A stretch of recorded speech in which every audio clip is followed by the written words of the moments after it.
એમાં શું કહેવામાં આવે છે કે ભાઈ પ્રકાશ સંશ્લેષણની ક્રિયા દ્વારા વનસ્પતિ શું કરે છે? પોતાનો ખોરાક બનાવે છે. તો પ્રકાશ સંશ્લેષણની ક્રિયા માટે કાર્બન ડાયોક્સાઇડની જરૂર પડે, પાણીની જરૂર પડે, સૂર્યપ્રકાશની જરૂર પડે અને પર્ણની અંદર જે રહેલું છે હરિત દ્રવ્ય એની જરૂર પડે. તો આપણે અહીંયા જોઈએ છીએ કે સૂર્યપ્રકાશ ન મળે તો શું વનસ્પતિ પોતાનો ખોરાક બનાવી શકે કે નહીં?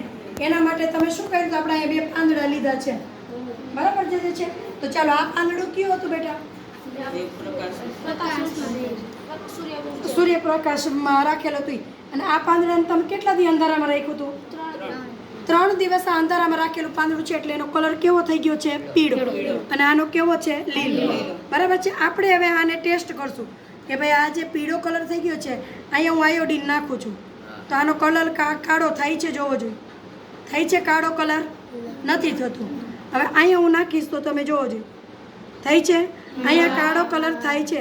એટલે કે એનો જે ખોરાક જે છે સ્ટાર્ચ, એના ખોરાકનું નામ શું છે? સ્ટાર્ચ. તો આ આયોડીન નાખતા એ કાળું પડી જાય છે. શું કામ? તો એ સ્ટાર્ચ બનેલું દેખાડે છે અને અહીંયા સ્ટાર્ચ બનેલું દેખાડતો નથી. તો આના ઉપરથી આપણને ખબર પડે છે કે હરિત દ્રવ્ય જે છે દરેક પ્રકારની વનસ્પતિમાં હોય. આ લીલી છે તેમાં લીલા કલરનું હોય, બીજા કલરના પાંદડા હોય તો એમાં એ કલરનું હોય, કથાઈ હોય તો કથાઈ હોય. અને એ હરિત દ્રવ્ય જે છે એ શું બનાવવામાં? ખોરાક બનાવવામાં મદદરૂપ થાય છે. અને આ આયોડીનની ટેસ્ટ દ્વારા આપણે નક્કી કર્યું કે ભાઈ જો એ સ્ટાર્ચ જે છે હોય તો કાળો કલર બની જાય.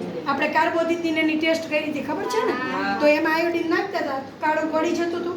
તો સેમ વસ્તુ જે છે કે જો આમાં ખોરાક એનો સ્ટાર્ચ સ્વરૂપે બનેલો હોય તો આપણે આયોડીન નાખીએ તો કેવો કલર બની જાય છે? કાળો. અને અહીંયા જે છે કાળું બનતું નથી. જો એવું ને એવું તમારું આયોડીનનો કલર એમને દેખાય છે. ખબર પડે છે? તો એનો મતલબ એમ કે જ્યારે સૂર્યપ્રકાશ મળતો નથી ત્યારે વનસ્પતિ પોતાનો ખોરાક બનાવી શકતી નથી. ઓકે, સરસ.